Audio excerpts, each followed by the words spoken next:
Oke, jadi di sini aku udah kedatangan tamu, namanya Mas Kukuh Haldi. Jadi Mas Kukuh ini adalah seorang UI designer dan content creator, bener nggak Mas? Ya. Duluan UI designer dulu atau jadi content creator dulu? Harusnya dari UI design dulu. Soalnya content creator kan saya bikin konten tentang UI. Oh gitu. Jadi UI udah lumayan bisa lah. Saya bikin tutorial di YouTube tentang gimana cara bikin UI kayak gitu. Jadi kontennya itu tentang kerjaan Mas tentang di UI gitu ya? Bener. Sama tutorial cara bikin UI-nya itu sendiri.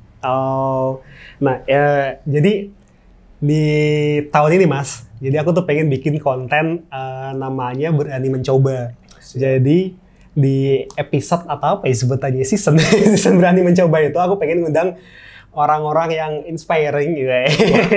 Kayak Mas Kukuh ini buat sharing hal-hal yang maksudnya tuh aku pengen mengajak teman-teman tuh buat berani mencoba hal-hal baru gitu Mas. Jadi kayak UI designer, kerjaan UI designer, terus content creator atau nge-freelance itu kan hal-hal baru gitu loh. Nah, aku pengen kayak ngajak teman-teman tuh buat ya udah berani mencoba aja yuk bareng-bareng gitu. Ini loh ada contohnya yang udah berhasil gitu. Belum berhasil lah Mas. Belum. Cuman Mas, masih jauh. Dulu aku tuh pernah jadi UI designer. Oh, iya. Jadi kan aku sempat kerja Kantor kan? Di kantor dulu. Jadi waktu itu aku belum lulus kuliah, terus aku masuk semester akhir aku masuk ke perusahaan game developer. Nah, di situ ada divisi mobile app. Terus selama 3 bulan terakhir tuh aku nyoba pindah di situ, belajar UI design. Nah, cuman waktu itu software-nya masih pakai Photoshop. Jadi kalau nggak salah 2015 itu Sketch, Figma udah ada belum? Sketch sudah ada sih. Udah ada ya? Tapi kan Sketch emang khusus Mac ya? Khusus Mac ya? Jadi masih jarang kalau di Indonesia. Kalau Figma belum ya? Figma itu baru muncul tahun itu, 2015. 15 baru muncul? Belum populer. Pasti belum populer ya? Orang Indonesia juga belum banyak yang pakai sih. Kalau XD itu kayak 17 atau 18 malah baru dia. Baru ini? Keluar. Tapi XD bukannya dari dulu Mas? Yang dulu namanya bukan XD ya? Atau emang baru muncul 2015? Baru sih XD itu Mas. Baru ya? Nah, jadi dulu pengguna Adobe itu ya pakai Photoshop emang. Emang Photoshop ya buat desain UI itu emang di Photoshop ya? Saya juga pernah ngalamin pakai Photoshop di Photoshop juga ya?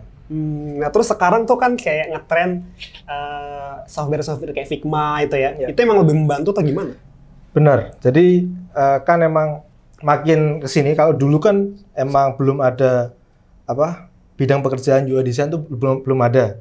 Dulu kan adanya desain grafis. Iya, desain grafis. Nah, desain grafis itu kan cuma ada 2 dulu. Kalau nggak vektor ya raster ya kan. Kalau vektor pakai AI, kalau raster pakai PSD. Iya. Nah, berkembangnya waktu, sekarang udah ada kebutuhan untuk bikin khusus UI. UI itu bisa di website atau di mobile. Nah, jadi mereka juga para developer itu menyesuaikan kebutuhan kita kan, para desainer.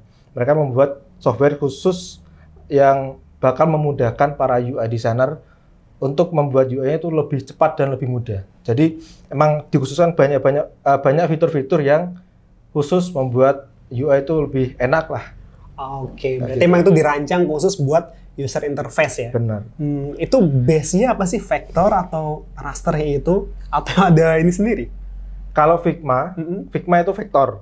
Vektor ya? Vektor. Bahkan saya karena udah lama nggak pakai AI, bikin logo pun saya di Figma. Karena biasa. Karena itu ya karena udah tiap hari bukannya Figma dan memang vektor base, jadi bisa diekspor ke SVG. Nanti SVG bisa di open di AI juga kan. Jadi ya saya sekalian bikin di Figma sekalian. Gitu.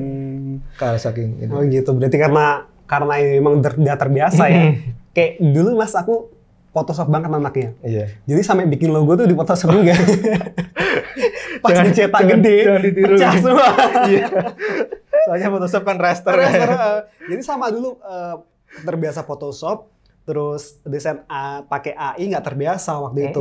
Wah, giliran bikin logo, bingung nih pakai Photoshop kan akhirnya pas dicetak gede, wah itu pecah. Pecah semua. Udah filenya gede banget jadinya. Oh benar-benar. Iya kan sampai Photoshop tuh gede sampai banget. mega berapa ratus mega gitu. Benar. Pas dicetak pecah. By the way, ini kita kan dari tadi ngomongin UI. Sebenarnya UI itu apa, Mas? Coba, Mas. UI. Jelaskan UI itu apa sih sebenarnya? Sebenarnya teman-teman bisa googling ya UI. Iya. Tapi ini saya mau jelasin secara singkat aja. Yes, singkat aja. UI itu singkatan dari user interface.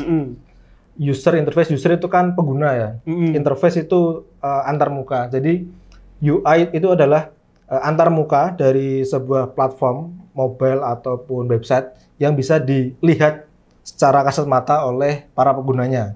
Oke. Nah, jadi UI ini meliputi kayak misal ada gambar apa aja, gambar, teks, kemudian warna, dan elemen-elemen desain yang lain yang bisa kita lihat secara langsung dengan mata kita. Itu UI. Oke, simpelnya yang misalkan kalau kita buka website atau mobile app, nah ada desain di situ ya, tampilannya itu. Tampilannya itu user UI, interface itu ya. user interface. Oke.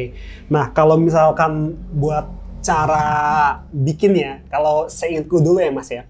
Jadi waktu aku belajar itu, aku dikasih kayak sketch wireframe gitu ya.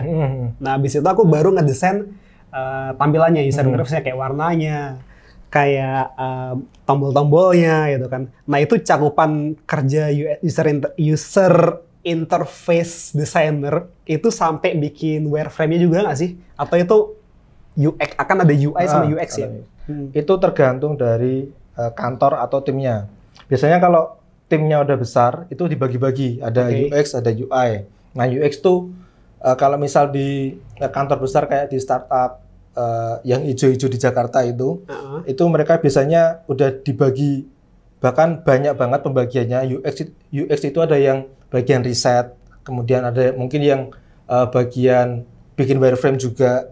Lalu ada UI sendiri itu misal bikin icon sendiri juga ada, bikin UI-nya sendiri itu ada. Jadi tergantung dari timnya, Mas. Oke. Tapi kalau saya sendiri, ya karena saya timnya kecil, saya cuma ada tim. Kalau timnya itu saya UI sama teman saya developer. Jadi saya ya bikin wireframe, saya bikin UI. Bikin semuanya ya. Tapi bener banget sih, itu emang tergantung budget perusahaannya atau timnya juga gitu. Kayak misalkan nggak usah ke UI lah. UI kan udah turunan desain ya. Misalkan desain aja deh. Kadang kalau misalkan di perusahaannya budgetnya gede, desain tuh kan dipisah-pisah juga ya. Nah, kalau misalkan apalagi nge-freelance nih, biasanya disikat semua sendiri. Kalau misalkan perusahaan kecil juga atau startup tuh biasanya juga kita harus ngerangkap juga ya. Gabung. Oh, ini Mas Kukuh ini sekarang UI designer di kerja remote atau nge-freelance sendiri atau bikin tim sendiri?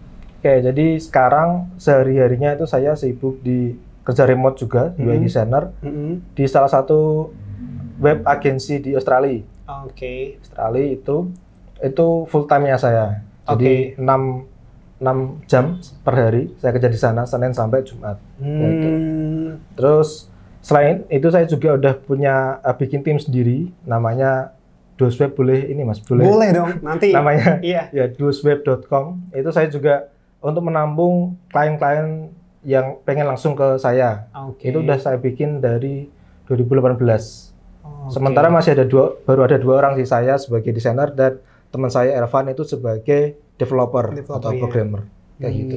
Kalau yang di web agensi di Menang tuh Australia itu sendirian atau sama tim juga? Itu ada timnya. Kalau itu juga udah dipisah. Kebetulan mereka ada UX-nya sendiri. Jadi saya di sana khusus UI. Jadi cuma saya job desk-nya itu sudah dapat sudah dapat wireframe. Wireframe dan konten. Jadi sudah ada kerangkanya, sudah ada kontennya. Tugas saya membuat kerangka ini diisi dengan konten yang sudah disiapkan, disesuaikan dengan brand atau feel style guide dari perusahaan perusahaannya. Nah itu si perusahaan ngerjain klien juga ya? Jadi pesanan klien terus dikerjain tuh ya? Agensi ya. Banyak kliennya kayak gitu. Nah ini nih, itu kok bisa nyantol kerja remote di sana tuh dapat dari mana itu Mas Kukuh ini? Oke, mungkin tak ceritain dari sebelum saya mencari ya. Iya. Itu akhir tahun 2019. Tahun itu saya masih kerja di Jogja, di kantor sini, web web agensi juga, Oke. nerima klien juga. Nah itu di akhir 2019 saya resign. Hmm. Emang udah ada niatan buat ngelamar kerja remote. Oh, oke. Soalnya kan ya tujuannya ya pasti tentang ini ya dolar ya, karena Masalahnya biar lebih gede lah ya. karena remote kan kantornya di luar langsung, pastinya juga gajinya juga disesuaikan dengan kantor yang di sana, ya kan. Nah itu mungkin bulan September saya resign, lalu 3 bulan tuh saya fokus bikin website portofolio. Jadi saya tuh nggak ngapa-ngapain 3 bulan tuh nggak, paling project juga cuma project kecil-kecilan. Waktu itu saya fokus bikin website portofolio untuk modal apply di perusahaan luar. Oke, paham. Nah terus mulai Januari 2020 itu udah siap ininya portofolionya. Lalu saya mulai di banyak banget website penyedia lowongan kerja luar negeri. Mungkin ada 20-an. Itu saya apply semua. Oke. Saya apply semua. Lalu beberapa hari belum ada jawaban. Mungkin emang lama ya kalau di sana. Terus saya nyoba itu yang terakhir ada Upwork. Iya, Upwork. Pasti tahu kan Mas Joko. Upwork.com. Nah, di sana saya nyoba, kebetulan memang sebelumnya sudah pernah dapat klien dari sana, tapi nggak serius, cuma kayak side job aja. Jadi cuma sekali udah. Nah, di waktu itu saya serius cari yang khusus full time. Jadi emang cari yang long term projectnya. Dan kebetulan di minggu ketiga bulan Januari itu saya langsung dapat klien yang sekarang itu. Ditawari project, ditawari kayak kontrak jangka panjang seperti itu. Nah, itu dulu pas masukin proposal ya, itu langsung ke perusahaannya atau melalui website kayak Upwork itu tadi, atau langsung ke misalkan Mas searching nih web agensi mana, langsung masukin atau lewat website kayak Upwork gitu? Jadi saya apply-nya tuh lewat Upwork.com tadi. Gitu ya? Bahkan sampai sekarang itu pembayarannya masih lewat Upwork. Soalnya dari Upwork itu ada peraturan kalau kita dapat proyek dari sana, minimal itu 2 tahun dari kontrak awal baru boleh keluar dari Upwork, kayak gitu. Jadi sampai sekarang pembayarannya itu masih lewat Upwork dan kontraknya itu juga masih di Upwork. Itu sebenarnya lebih buat keamanan juga ya antara si Mas sebagai pekerja remote-nya dengan si web agensinya itu ya, karena di kontraknya di situ kan jelas juga ya. Terus pembayarannya itu juga jelas ya. Sama-sama enak lah. Sama-sama enak ada ya. Kontraknya. Walaupun ada potongannya juga ya. Benar. Berapa itu potongannya, Mas? Kalau awal potongannya itu sekitar 20%. 20%. Ya. Tapi seiring berjalannya waktu, kalau kita di satu klien yang sama, itu $1.000 pertama. Kalau nggak salah ya, ini saya lupa. Mungkin nanti bisa di-recheck lagi. $1.000 pertama di klien yang sama itu nanti turun jadi 10%. Terus $10.000 pertama itu nanti turun jadi 5%. Gitu. Berarti makin lama makin turun ya. Terus dulu pas itu kan pasti ngelewatin nego-nego harga gitu juga ya. Nah itu Mas Kukuh gimana itu tipsnya itu? Ini banyak banget juga yang nanya teman-teman. Apalagi yang baru nyoba ya. Kalau tips saya, kalau di Upwork ini kan kerjanya per jam. Jadi kita harus menentukan apa namanya, rate kita, rate per jam, ya kan. Kalau tips dari saya sih mulai dari rendah dulu. Bisa dari misal $5 per jam atau $8 per jam. Kalau saya itu dulu pas sebelum klien yang ini saya coba itu di $10 per jam. Lalu saya ada project lagi kecil-kecilan, terus saya naikin sedikit demi sedikit sampai saya nemu yang pas nih, yang saya ikhlas, yang saya senang mengerjakannya gitu. Yang kira-kira skill kita dan waktu kita ngerjain itu pas buat harganya ya. Cocok. Tapi emang harus kayak gitu ya, emang harus berproses ya, mulai mau nggak mau mulai dari harga rendah dulu. Benar. Makin banyak portofolio kita, makin banyak pengalaman kita bisa naikin harga di situ. Benar. Nah, tadi kan Mas Kukuh cerita setelah resign itu nggak dapat kerjaan langsung tapi bangun portofolio dulu. Nah ini aku mau flashback juga nih. Dulu pas aku resign itu pikiranku adalah aku bisa nggak ya hidup dari freelance gitu kan? Masih ragu ya? Masih ragu soalnya. Nah waktu itu aku nyiapin dana darurat dulu Mas. Oh iya benar. Jadi dana darurat sekitar 6 bulanan. Misalkan ya 6 bulan biaya hidup maksudnya? Iya biaya hidup. Misalkan biaya hidupku dalam sebulan itu katakanlah 1 juta. Berarti buat 6 bulan ke depan aku harus saving money sekitar 6 jutaan. Itu dilakuin Mas Kukuh juga nggak kayak gitu? Kebetulan saya emang udah orangnya nggak suka beli-beli ya. Jadi emang di tabungan tuh udah ada lah. Saya udah ada dana darurat dan tabungan emang udah ada gitu. Jadi ya nggak begitu memikirkan dana darurat seperti itu. Tapi emang Mas Kukuh nyiapin juga kan, mikirin juga. Iya, kan?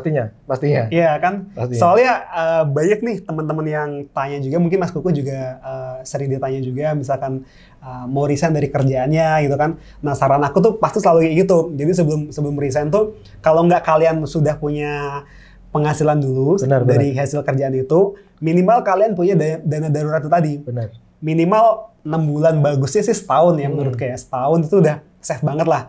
Soalnya kayak Mas Kukuh tadi bilang 3 bulan pertama dia bangun portofolio dulu, baru setelah itu dapat job ya.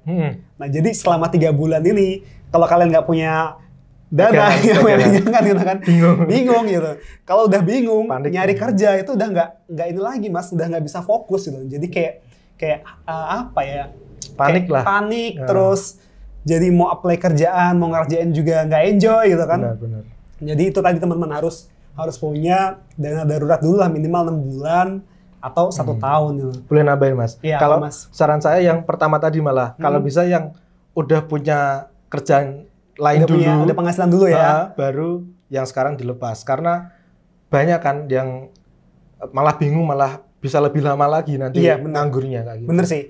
Jadi waktu itu pun aku mikirnya ya, kenapa aku berani resign Mas. Waktu itu penghasilan nge-freelance tuh lama-lama udah kayak setara dengan gajiku, terus lama-lama lebih tinggi gitu. Nah waktu itu aku mikirnya, aku harus fokus salah satu nih. Bener. Akhirnya aku ngambil yang nge-freelance, walaupun waktu itu galau juga. Soalnya jujur ya, Mas ngalamin gitu juga kayak yakin antara yakin nggak yakin nanti bisa hidup nggak gitu loh. Iya. Pasti, soalnya kan kerja kantor tuh kan enak ya, bulan depan pasti dapat. Kita mau sakit, mau ada apa, selama kita masih ada kontrak ya pasti dapat gaji ya. Iya benar. Nggak kayak freelance, ya kita nggak tahu kapan dapat klien. Iya.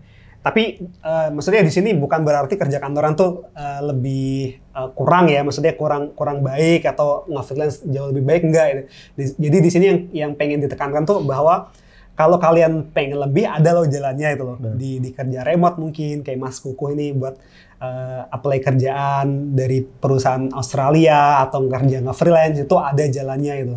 Jadi buat teman-teman yang emang lebih suka atau lebih nyaman buat kerja kantoran, ya nggak masalah gitu.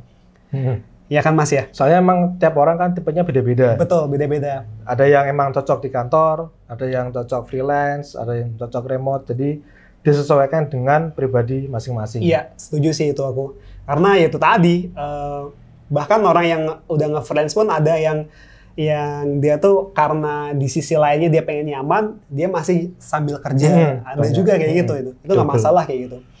Nah ngomongin soal, balik lagi ke user interface tadi, nah Mas Kukuh ini belajarnya dulu otodidak atau sempat belajar di sekolah formal atau gimana Mas?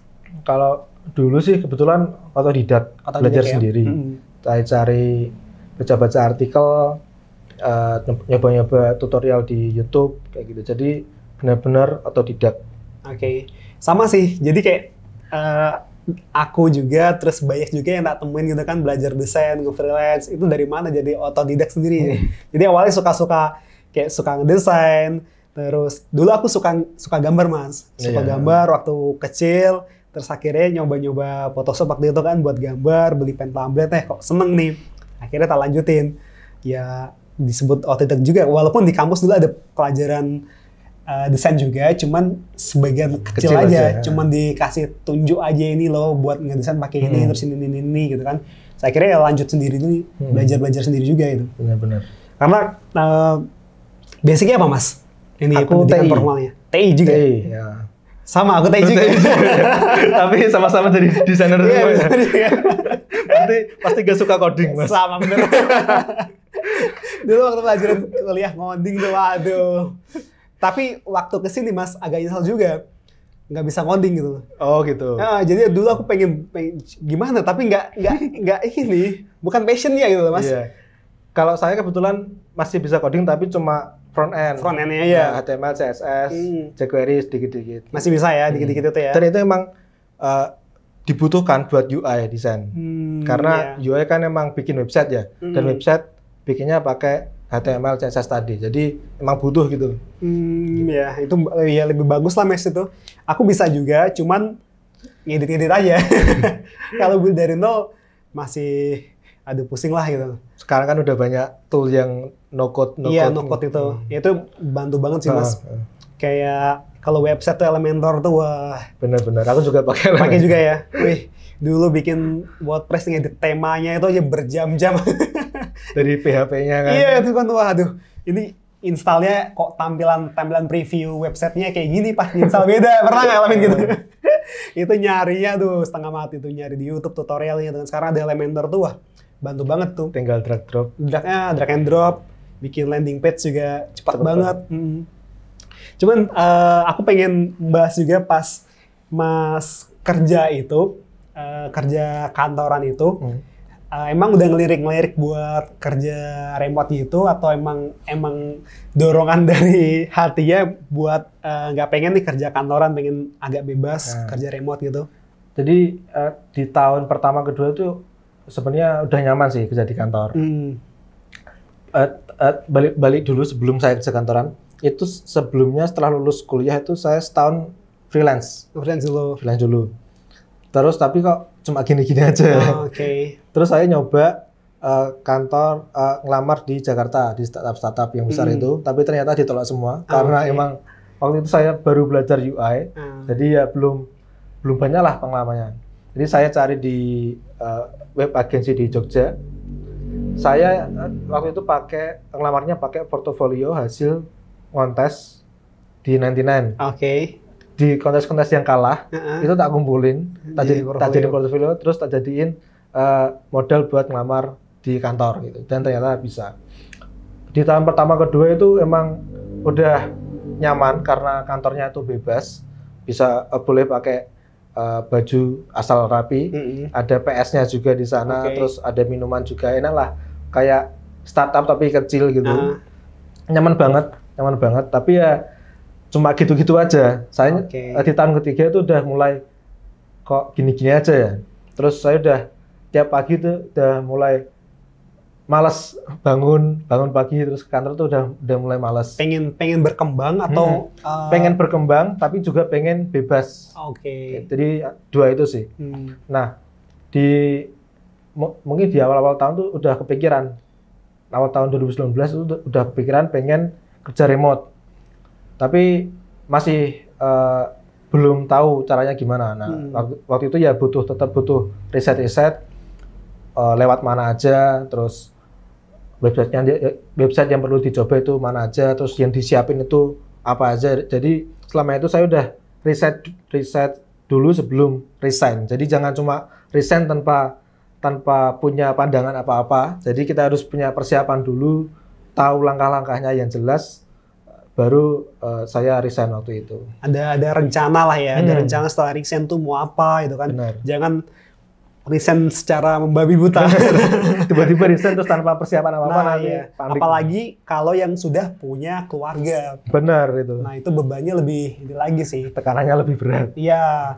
Jadi teman-teman juga itu tadi kalau misalkan mau resign, jangan asal resign dulu. Jadi usahakan udah skillnya udah mateng, kita udah pede buat ngejual skillnya, terus kalau bisa udah punya simpanan buat 6 bulan ke depan yang tadi, terus kalau lebih baik lagi kalau udah punya penghasilan sendiri, penghasilan dari side jobnya atau apanya itu kan. Benar. Nah baru memutuskan resign. Nah terus setelah jadi UI designer tadi, baru lanjut jadi content creator ya? Oh iya, tapi pas saya mulai YouTube itu pas masih di kantor juga. Oh masih di kantor? Masih di kantor. tahun kapan itu pertama kali YouTube, Mas? Tuh, 2 tahun yang lalu atau kayak 2018 18 ya? pertengahan. Ya sekitar 2 tahunan ya yang lalu ya. Hampir 2 tahun. Cuman lumayan cepat juga loh Mas inimu perkembangan channel lu. Ya berkat channel-channel seperti Mas Joko Bohong kan udah maju duluan kayak. Iya ini Mas Ria Purba udah duluan, jadi saya cuma kayak ngikut aja di belakangnya. Marketnya udah ada Mas. Ya kalau dulu kan mungkin apa sih yang bahas desain mungkin kebanyakan tutorial aja gitu kan, tutorial gimana how to-nya aja. Tapi kebanyakan sekarang itu banyak banget yang orang yang mau sharing tentang setelah bisa desain itu apa yang bisa kalian lakukan ya loh. Kalian bisa jadi nge-freelance, kalian bisa kerja remote, kalian bisa masuk ke microstock mungkin loh. Jadi lebih ke tips-tips vlog gitu lah. Iya benar. Jadi marketnya udah ada, terus teman-teman yang sebelumnya itu sebenarnya udah ngejalanin gitu loh, udah ngejalanin kayak gitu, akhirnya mau sharing juga itu lebih bagus juga sih. Jadi setelah YouTube baru setelah tadi kerja di kantoran, terus sambil YouTube, terus pas resign YouTube-nya makin fokus atau gimana? Sebenarnya pengennya gitu, tapi ternyata pas dapat kerjaan full time ini, walaupun saya kerjanya cuma 6 jam sehari, itu ternyata cukup menghabiskan energi, menguras energi juga. Soalnya itu kan kerjanya benar-benar 6 jam, bukan kayak di kantor. Kalau di kantor misalkan 8 jam, tapi kan kita misalkan sarapan dulu, terus nanti siang ada istirahat siang. Kalau itu 6 jam benar-benar 6 jam, soalnya kita pakai time tracker. Jadi benar-benar 6 jam full. Itu biasanya sore itu udah capek. Padahal biasanya saya bikin video itu juga malam-malam kayak gitu. Jadi pengennya itu sebenarnya fokus, tapi malah ada full time. Terus kemudian yang freelance saya, tim saya dosen tadi juga mulai ada klien-klien baru. Jadi malah agak kewalahan nih. Iya. Aku juga sempat ngalamin kayak gitu Mas. Jadi udah capek kerja, terus bikin konten. Soalnya kan kita konten tuh juga harus mikirin juga kan. Apalagi konten-konten kayak kita itu kan nggak asal gimana ya, kayak bukan daily vlog gitu kan, yang cuma ngomong. Jadi kita harus riset dulu materi yang apa kita sampaikan. Iya benar. Itu nguras waktu juga tuh. Bikin strukturnya yang bisa dipahami tuh kayak gimana. Biar mudah dipahami. Terus misalkan kita mau bikin tutorial pun kita harus bikin dulu loh. Dulu baru diulang, direkam dulu. gitu. Terus kita bikin ulang dari awal, direkam. Jadi itu nguras waktu banget. Mungkin teman-teman yang lihat tuh mungkin ngira, oh ini bikin dari awal nih bareng nih. Padahal enggak, itu udah jadi duluan. Terus kita bikin dari awal, direkam lagi. 2 kali itu. 2 kali kerja itu harus nyobain dulu ya. Benar. Kalau kita nyobanya pas tutorial itu, kalau jadiin jelek kan malah benar. Terus kalau ada salah juga itu. Jadi harus nyobain dulu emang. Bisa 2 kali. Asli itu emang butuh waktu banget, dan kerja itu juga nguras energi banget, nguras waktu. Habis kerja pengennya rebahan gitu kan. Pengen rebahan tapi masih ada kewajiban lain. Iya benar. Gitu. Pun saya kalau lama nggak ngonten juga kangen juga. Iya. Apa banyak yang nungguin juga kan teman-teman. Kadang ada yang DM, ada yang komen di Instagram itu juga. Wah ini, saya kok belum lama nggak bikinin lagi. Iya asli itu. Pengen lagi kayak gitu. Itu seneng yang konten emang kayak gitu juga Mas. Jadi kayak kadang nih ya, aku ngerasa yang aku share nih bermanfaat gak sih? Soalnya kayak ini simpel banget. Kayak gampang banget gitu loh.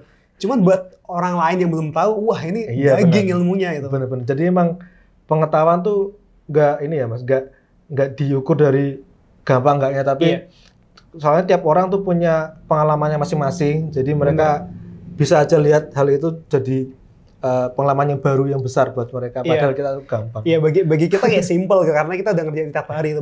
Mungkin bagi yang belum tahu itu kayak gunungan emas gitu. Kayak nemu harta karun, ternyata caranya gini gitu loh. Bener. Sama ya berarti. Terus Mas, yang aku mau balik yang tadi kerja remote tadi. Nah ini mungkin nih buat teman-teman di sini supaya ada gambaran. Itu tadi kan Mas nyebutin time tracker juga kan. Nah itu proses kerjanya gimana sih, lewat aplikasi apa, nge-brief lewat aplikasi apa, terus Mas ngerjain gimana, habis itu ngirimnya gimana, itu gimana Mas? Jadi di Upwork tadi kan lewat upwork.com, itu mereka punya time tracker sendiri, nanti bisa download di webnya mereka. Nah jadi sebenarnya di sebenarnya di Upwork itu ada 2 jenis kerjaan, ada hourly itu dibayar per jam. Yang satu itu fix, ya kan, fix project itu dibayar kalau udah selesai atau berdasarkan beberapa milestone atau tahap.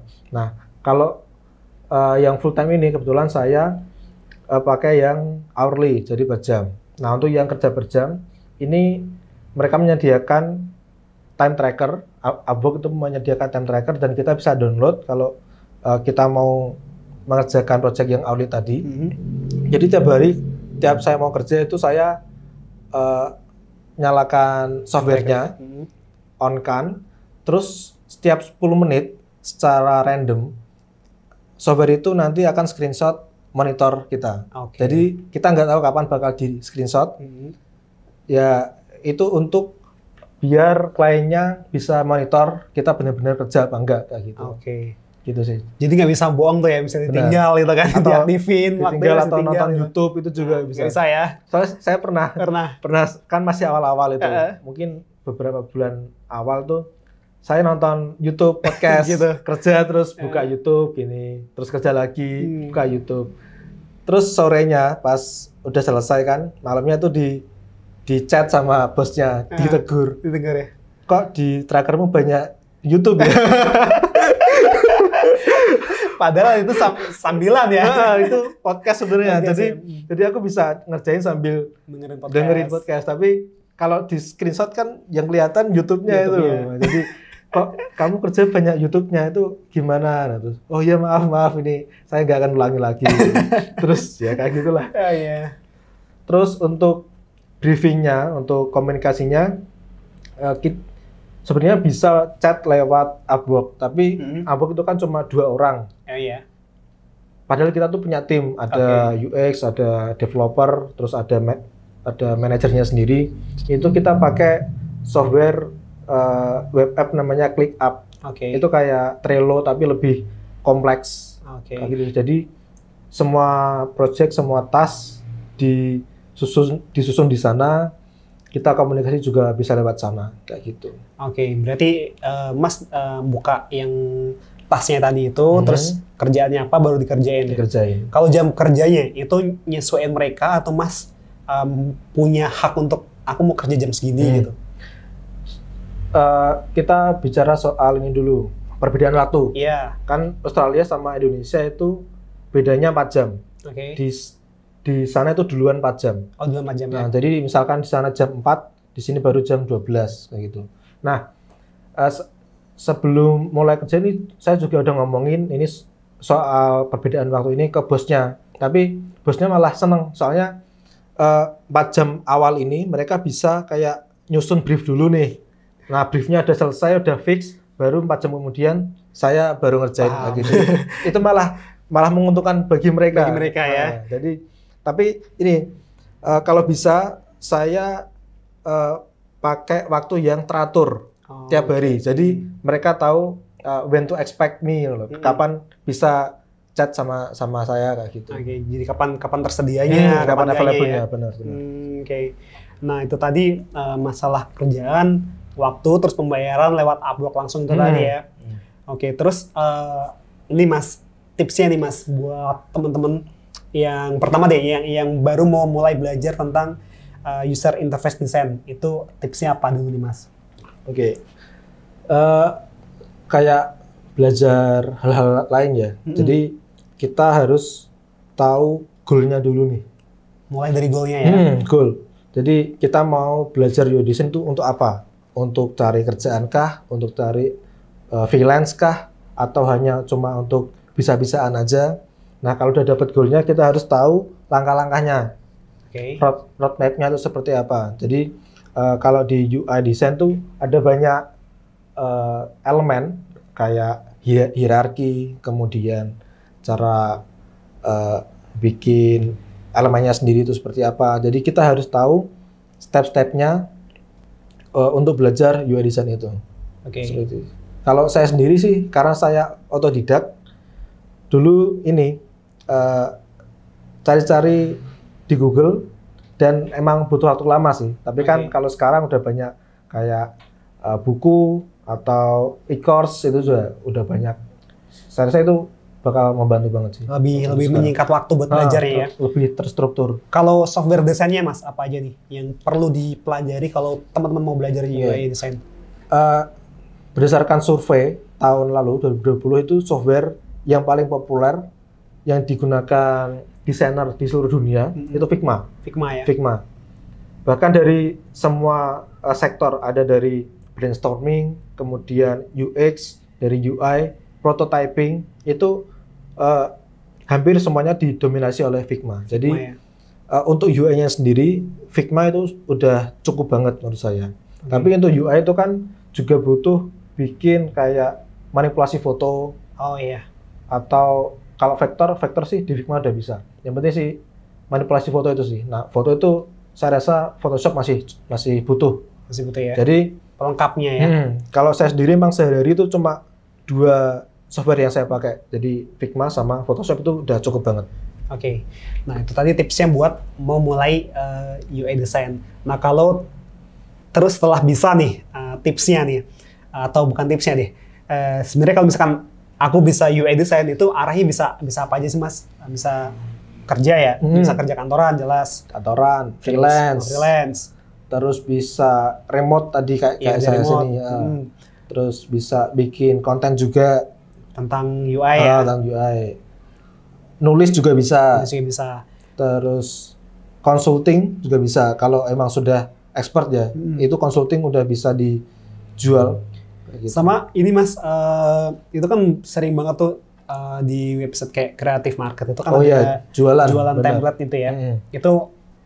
Itu juga bisa juga ya? Jualan aset digital. Jualan aset, ya? Kita bisa bikin UI kit seperti itu. Jadi kita bikin UI kit untuk mobile atau wireframe atau website atau dashboard, biasanya itu dijual di website marketplace seperti itu. Jadi sebenarnya banyak banget cara monetise-nya ya, cara menghasilkan uangnya setelah kita bisa UI design tuh ada banyak banget pilihannya, tergantung kalau menurut aku tergantung masing-masing pribadi orang ya. Karena tiap orang tuh kan punya itu tadi, ada orang yang suka kerja kantoran, ada yang suka usaha sendiri, ada yang lebih nyaman bebas nge-freelance gitu lah. Itu tergantung teman-teman sendiri. Nah, untuk kedepannya nih Mas, peluangnya gimana?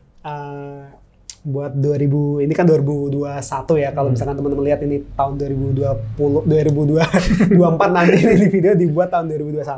Nah, itu kedepannya gimana menurut Mas peluang untuk ke UI design ini?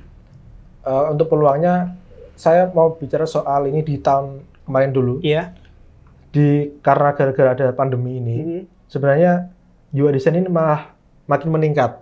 Soalnya kan banyak usaha-usaha yang sebelumnya belum punya website atau mereka pengen lebih mudah pakai mobile app, itu mereka berlomba-lomba bikin platform online untuk usaha mereka. Jadi kalau dari tahun lalu itu semakin meningkat setahu saya. Lalu untuk kedepannya ya selama ada internet dan selama ada device seperti laptop atau handphone, itu pasti akan selalu dibutuhkan sih. Iya, benar sih Mas. Jadi kayak laptop smartphone kita lah ya, kita buka itu pun itu selalu berkaitan kan. Jadi pertama kali kita buka itu kan UI sendiri.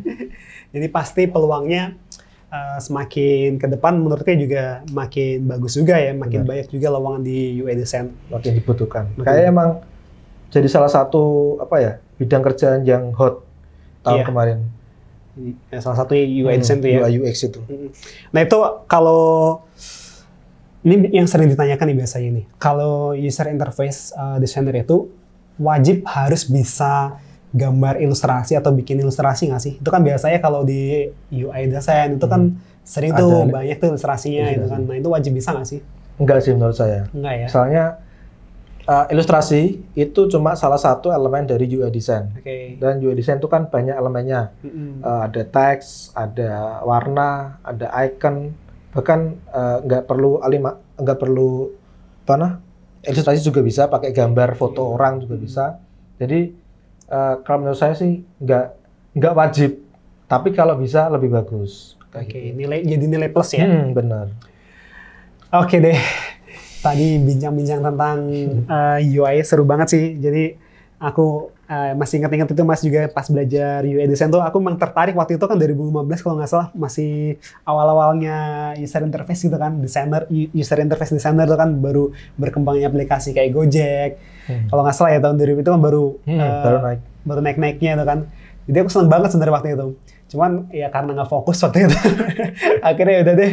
Cuman aku basic-basicnya tuh masih ingat Mas, kayak bikin navbar kayak ada di Google kan ada material Google gitu ya. Panduannya itu di iOS juga kalau nggak salah ada ya sebenarnya. Jadi masing-masing interaction.